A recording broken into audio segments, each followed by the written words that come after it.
12 days after our mayor was inaugurated, the federal government released its findings report demonstrating that there was a pattern or practice of unconstitutional policing in the city of Newark. The last 8 years, our mayor has been laser focused on not only reducing serious crime in the city, but also improving the relationship that our police officers have with our community. 8 years later, crime has been cut in half. Murders have been cut in half in the city. The Newark Public Safety Collaborative is one of the things we're very proud of. They just had a recent meeting and they had 40 community people and organizations, including law enforcement, including social agencies, the Office of Violence Prevention and Trauma, and Newark Community Development Network, and all the neighborhood organizations. The Office of Violence Prevention and Trauma Recovery was developed in the wake of the George Floyd protests. And the rallying cry was defunding of the police. But the city of Newark, we reallocated 5% of the police department's budget to be able to develop violence prevention programs because we know that law enforcement cannot do this work alone. When our mayor took office, we had been rebounding from layoffs. There were 162 police officers who had been laid off, and the city had a hiring freeze for a number of years. So when our mayor came in, he has hired over 500 police officers and reinvigorated the police department, changed the culture of policing in the city. So for every 10 police officers that go to the academy, we get one social worker. And so we're coupling the social workers with law enforcement to be able to handle quality of life issues. People who have mental health issues just need resources and things like that. This is the first time in the history of this city that we are graduating social workers on the same stage with police officers. We are sending every Newark police officer to in-service training for a full week.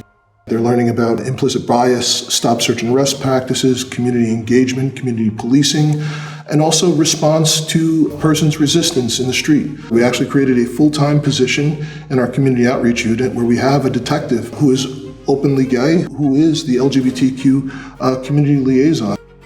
Ever since our mayor took office, he's been focused on increasing the relationship between the officers and the community. So today, we have 2 community service officers, full-time, dedicated to establishing those relationships, to solving problems in the community. In the 4 years before our mayor took office, the city paid well over $1.4 million in police brutality lawsuits.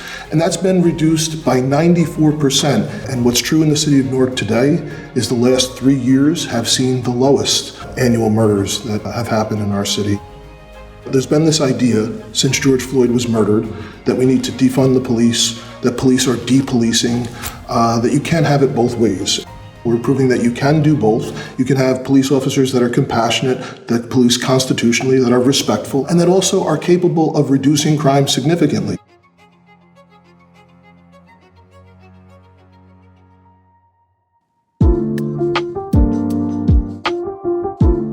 So our health center, when we were evaluated in 2014, we received a 9 out of 19, which is a failing score. But 4 years later, we were able to secure a perfect 19 out of 19, unprecedented across the country, and told that we were one of just a handful of more than 1,400 FQHCs across the country to do so.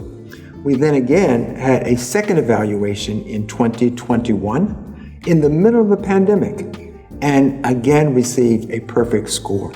Our initial response in providing vaccines was to educate our community through a number of vehicles, from social media to public presentations. However, we got to a point where we realized that we needed to move deeper into the community and take the vaccine opportunities to the people. We're grateful today grateful for the shot. And we're here today to vaccinate the YMCA and the residents who live here. So we developed a number of what we call pop-up vaccine opportunities, where we would go to schools, to communities, to community groups and associations, and partner with those community organizations. We went into the senior buildings to vaccinate our seniors. We went into all of the shelters of our residents without addresses. We have been able to vaccinate nearly 70% of Newark residents ages 5 years and older, and have administered at least one shot to over 85% of Newark residents 5 years of age and older. It's a long way, it's a long time coming, but I think we're gonna make it.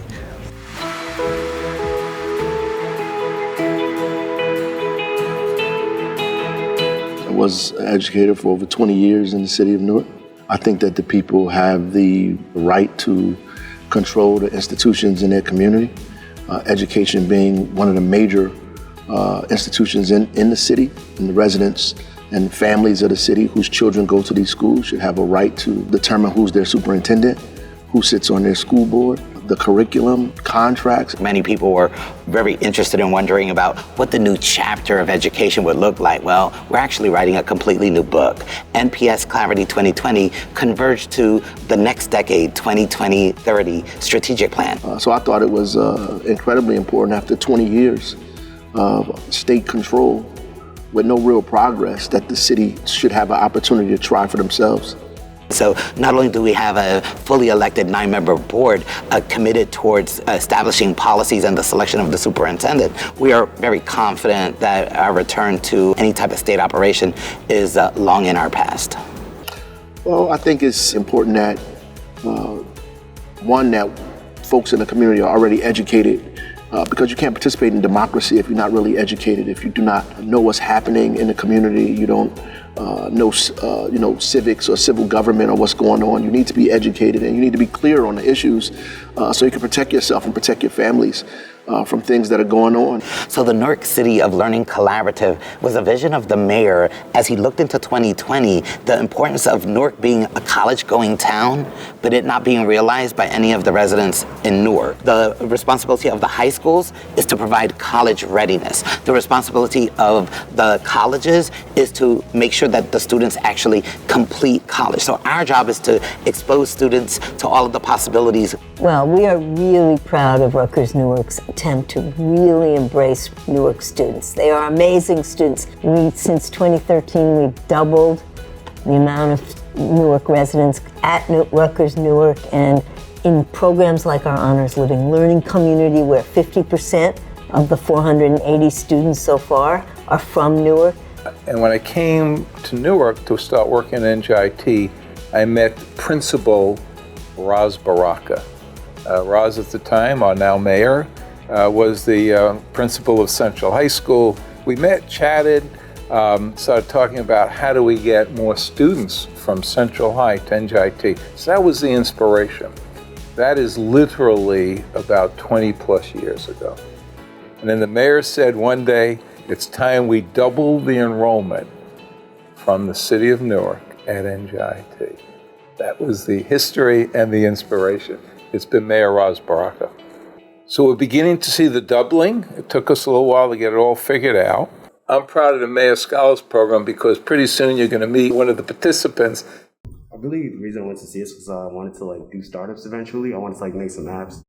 I think the scholarship really allowed me to enjoy and utilize my college experience to the fullest of its potential and take a lot of really challenging courses that allowed me to learn really complex things that I didn't think I'd get to learn about until maybe grad school. It gave me preparations for things that I didn't even know I'd be dealing with in college, like internships and things like that. Right now I'm studying computer science. I want to specialize in making apps and websites and things like that. I've been mainly learning a lot of AI, like artificial intelligence, which is something I've been super interested in. I wouldn't be where I am without the Mayor Scholars Program. Thank you, Mayor Baraka. Inclusionary zoning was an important component of the city's growth as we looked at having inclusive development across the city, downtown, in our neighborhoods. We knew our population was growing and we needed places for our residents to stay. The city has focused on affordable housing, especially in the last 4 years. And I'd like to thank everyone that was involved in making me and my kids' dream come true. Now they have somewhere they can call theirs. Just in 2020 and 2021, the city invested $24 million to be able to provide production and preservation of affordable housing for residents here in the city. We had a recent report issued late last year about a need of 16,000 new affordable housing units that are needed in the city of Newark, a community where 80% of the residents are renters, 1/3 of them burdened by the fact that half of their salary is going towards rents.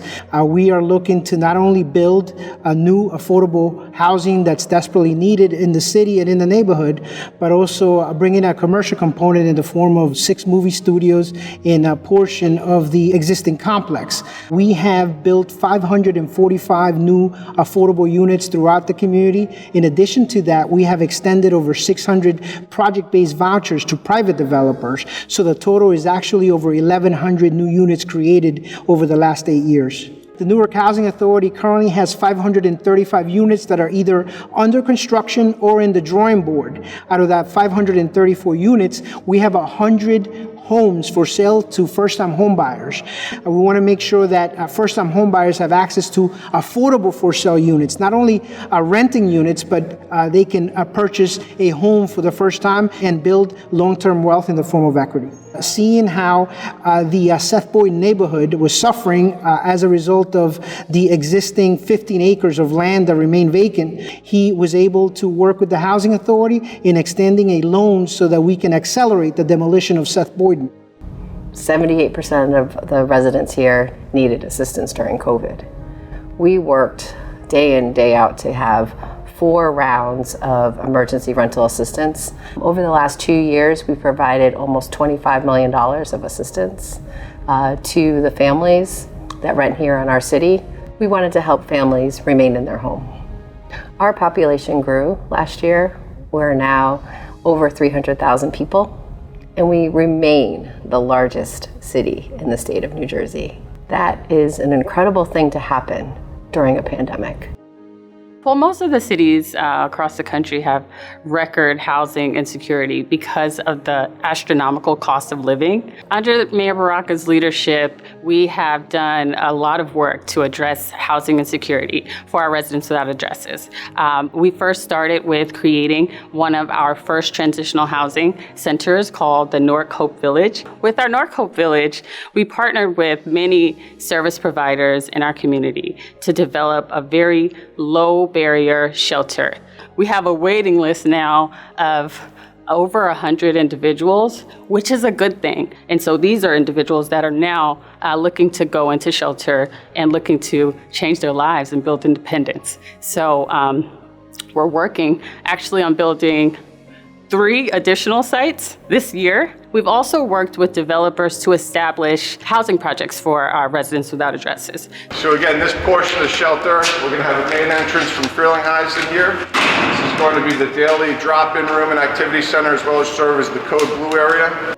And we're working to develop a drop-in center in the downtown area to focus on providing case management and social service supports that are necessary to transition people that are shelter averse into shelter first, and then we'll work to transition them to independence and housing. This $5 million investment that Mayor Baraka has made in homelessness is tremendous. And Sakinah has made it a point over and over again that people shouldn't actually be living on the street. When I came into the position, I learned quickly that, the mayor was really interested in creating innovative programs that were geared towards our most disenfranchised residents. And under his leadership, I really believe that we can end homelessness here in the city. The mayor's created an Office of Homeless Services just to focus on homelessness. It showed me that there is a community, there is a city, there is a leader that is really committed to moving people off of the street and into homes where they belong. You will see construction happening today. It can range from a 2 to 3 unit building on a number street, or it could be right downtown and you'll see buildings that have cranes in the air and there's 12 stories being built. But the key important part about our economic outlook is that it's bright. Mayor Baraka's vision for the city is progressive, it's bold, it's necessary today more than it was ever needed before. We needed a leader who took risk strategic risk, but then also brought partners along to be able to help our residents thrive, sometimes even survive during this pandemic. That's a testament to a great leader of a city, but it also leads to all the other facets of our community, from economic development to public safety to transportation to our arts community. And I think that that piece is critically important for anyone to know that not all cities have a leader like this mayor. Newark is on an incredible upswing. Prudential has made a series of catalytic investments in things to spur growth and the revitalization of the city. So things like increasing the residential units that are available, including affordable housing, and increasing the commercial square footage for businesses and things like that. The mayor's vision for inclusive economic growth in the city has been the North Star for the Newark Alliance's work. Our members, which represent the major institutions in the city, from companies like Prudential and PSE&G and Audible to cultural institutions like Symphony Hall and NJPAC. So Audible has been a tremendous collaborator. We moved to the city of Newark in 2007 on purpose. We really wanted to be part of the city's revitalization. We're the fastest growing employer, so it's critically important for us to work in lockstep with the city of Newark and the administration of Ras Baraka. Part of the company, come down, be a part of the city is excellent. We launched in 2017 a Live Local effort where we wanted to incentivize our employees to live here. It's not just enough to work in the city of Newark. We help to provide a subsidy for employees that want to live in the city of Newark to hopefully kind of expand what their local economic footprint can look like. Prudential has been in Newark for almost 150 years. We were founded here. We continue to be headquartered here. We are incredibly bullish on Newark and continue to be inspired by what we see every day. The traveler sees Newark as a welcoming city that offers great restaurants, great entertainment options, and great museums. Since 2014, the increase in tourism to the city of Newark has increased 40%, from $2 billion to $2.8 billion. Hotel revenue since 2014 has increased from $112 million per year to an average of $142 million per year. Well, at the start of the pandemic, the mayor decided that he wanted to make sure that we provided food for the homeless folks and folks that was in need. So we created a food distribution program, first with the ShopRite cards. Then after that, it morphed into something larger with HelloFresh. And in collaboration with Newark Public Schools and Newark Working Kitchens, we distributed more than 8 million meals. Mayor Baraka assured that any resident that fell back on their rent during the pandemic had access to the city's emergency rental assistance program. We have allocated $1.8 million to any public housing resident that has fallen behind, so that no one needs to feel the financial burden of this pandemic. Since March of 2020, the city has issued 4 rounds of small business grants to businesses 25 employees or smaller. They ranged from $10,000 to $15,000 per business, and we were able to reach businesses across all 5 wards. We invested in the mayor's small business grant fund to ensure that these businesses were able to continue to pay their employees and to provide the goods and services that they were in the business to do. Okay, it got really hard during the pandemic, and the grants given to us by the mayor has really saved the business. Queen Pizza 2 has been in business since 1984, which is about 37 years by now. During the pandemic, we received a grant from the city of Newark, which will help us with our expenses, rent, and payroll. We're preparing the residents of Newark to skill up for the new careers that are emerging in our city.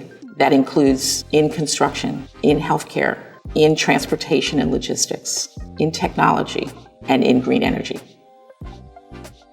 We looked at this large lead service removal program and thought it was a perfect opportunity to economically invest into the community. Having our black and brown community, Newark residents get jobs, become a part of the lead removal. By getting jobs, we made it mandatory. We worked with the state Department of Workforce Development to put about 65 residents through an apprenticeship program, and maybe about 35 of them graduated in the first class, or now employed on construction projects with the local unions. They've moved on from lead service line projects, but they still maintain those jobs in the union. We have a ton of work that we do around that concept of making sure that small businesses, new entrepreneurs, existing entrepreneurs have support from us. We've touched over 4,000 businesses last year. The Newark Land Bank was created to bring homeownership opportunities to the citizens of the city of Newark, so that every Newark resident has an opportunity to become a homeowner. The Newark Land Bank is transforming blight to light. Newark is actually experiencing somewhat of a construction boom and a development boom. There's a lot of opportunity for developers to come into the city. The Skyway at Mulberry it's really a phenomenal project. I think it'll be iconic for the downtown. We needed a way to connect our neighborhood. So this Skyway not only is a symbol of how we're connecting our neighborhoods, it's also how we're connecting to those who come, who want to go to NJPAC or visit the Newark Symphony Hall. In 2021, we did a record in the amount of miles of paving. On typical years, we do approximately 5 miles of paving. Last year, we did approximately 40 miles of paving. Newark Go. Newark Go is something that cities have been looking at to provide more affordable mobility for residents. In Newark, I believe it's 50% of our residents don't own a car. And so they rely on buses or walking in our city. So what we wanted to do is give them another method, which was to do bike share or scooter share and be able to get from location to location. So the city of Newark has one of the oldest water systems in the country. City of Newark being the third oldest major city in the country. Our water system dates back to President Lincoln. Well, listen, somebody who was born and raised in the city of Newark and worked my entire life here in Newark. Newark had a health emergency. It was a crisis. And when you're in a crisis, everyone needs to be able to pitch in to be able to help each other. We were able to put together the Essex County Improvement Authority with us to have Newark bonded through us, the ECIA, which was approximately about $120 million. They're going to have this done in 2.5 years.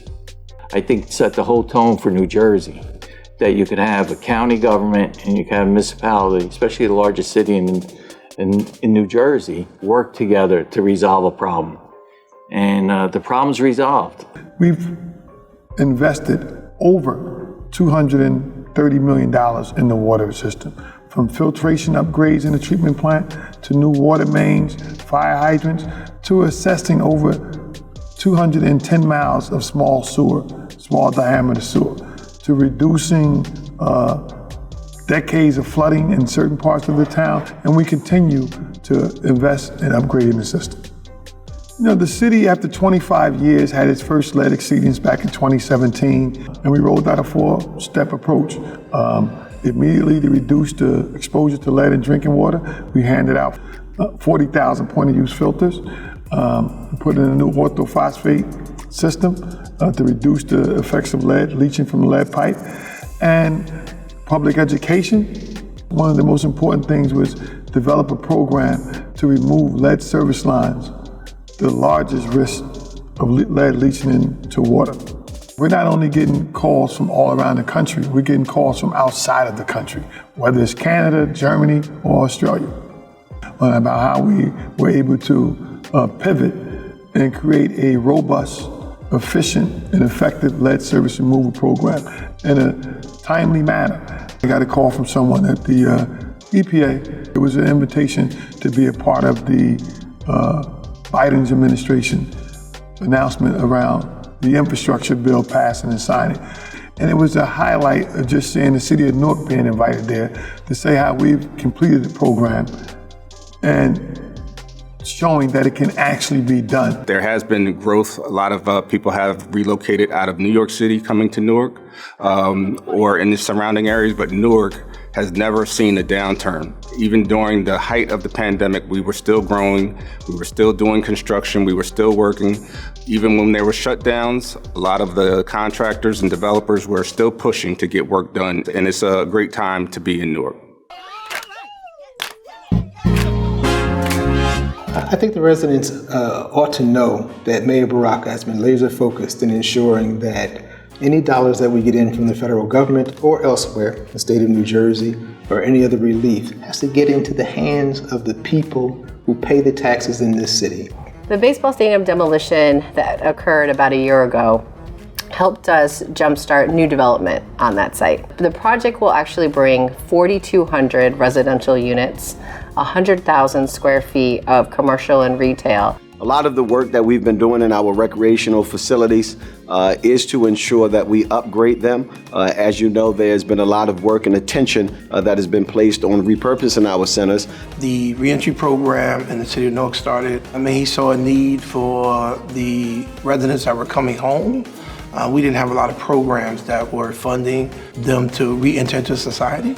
A class of 50 that we had every 6 months, and the program was for us to bring them in sanitation to work for 6 months.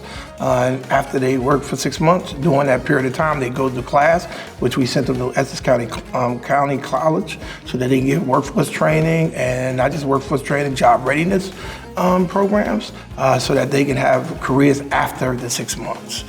And because of our efforts, the Barack Obama administration recognized the work that we were doing, and he actually visited the city of Newark, which was a great thing to talk about reentry and the importance of having reentry programs for our returning citizens. Hi, my name is Rebecca. I'm the project manager for Four Corners Public Arts here in Newark, and we are also collaborators on a weekend-long event called A Call to Create and Care, in which we are repairing and restoring our community ground murals here in Newark and various murals that are part of the Four Corners Public Arts program. Our city's arts and cultural affairs sector not only impacts everyday life and residents, but also those who visit our city. It's an economic engine for the city. The sector has an economic impact annually of $178 million and supports 5,000 jobs. It also creates over $7 million in revenue for our local government. The Creative Catalyst Fund was first announced by Mayor Baraka in January 2020. It was specifically designed to support individual artists, artist collectives, and small to mid-sized arts and cultural organizations. My name is Antoinette Ellis-Williams. I am a Creative Catalyst Grant recipient. I hope that my work speaks to two things, to justice and joy. I hope that when we look at it, we're not taken to a place of oppression, but a place of resistance and agency. To the city of Newark, to Mayor Ras Baraka, to Fahmi Shakur, thank you. Thank you for the opportunity for me to have voice in the place I now call home, Newark.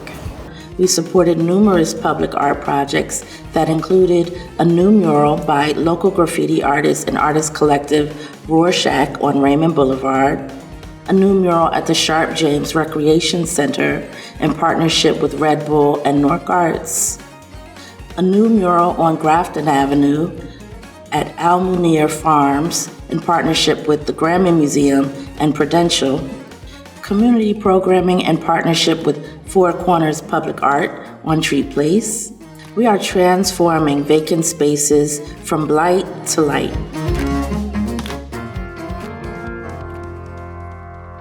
Under Mayor Baraka's leadership, one of the first things he has done since he came into office was to strengthen the fiscal base so that the residents' taxes would not be in jeopardy anymore. Indeed, in this last year, for the first time in over a decade, the municipal tax rate was reduced under Mayor Ras Baraka. And that's exceptionally important because when he took office, there was a $90 million structural deficit that he took over, and he didn't know that that $90 million deficit existed. During the pandemic, the interest rates fell, and we were able to take advantage. That saved us approximately $12 million. We continue to reach out to our senior population, continue to engage, and continue to grow with a plethora of programming, be it hybrid, be it virtual, to enhance resource development. We want to thank the Newark residents for filling out the 2020 census. The City of Newark started the campaign 2 years ahead. We had 48 job fairs, and we did more than any other city in the state of New Jersey. We hired over 2,000 Newark residents, and we work together alongside Newark schools, colleges, community leaders, community centers, churches, libraries, elected officials, and together, the City of Newark was counted. So one of our major successes is being able to register over 2,000 voters in the City of Newark alone, and also being able to see many of our students and our peers be able to go off to major colleges, start their own businesses, and many other endeavors. Because my assignment is to make sure when you leave me or leave one of the faith leaders, that you feel better, even if we could not accomplish everything you wanted us to accomplish. And that's why I am thankful to be able to do what I do. No matter where I am, no matter what assignment I have, what's important to me is that when I walk away from you, or you walk away from one of us, and if we representing the Mayor's Office of Clergy Affairs, that we've done something to make you feel better. And there's a quote I use from some other folk. I didn't create the quote. The quote is, people don't care about how much you know until they know how much you care. Because you're from Newark and you need to be proud of it. Newark and proud of it. At Rutgers Newark, we are Newark and proud of it. Soy de Newark y estoy orgullosa de serlo. Newark and proud of it. We were founded here, we're still here, and we're proud of it. Newark and proud of it. The Department of Public Safety serves the City of Newark, and we're proud of it. Newark and proud of it. Newark, I'm proud of it. I'm from Newark, and I'm proud of it. I'm Newark, and I'm proud of it. Yo soy Newark y estoy orgullosa de serlo. You're from Newark, and you need to be proud of it. You are from Newark, and you need to be proud of it. You are from Newark, and be proud of it.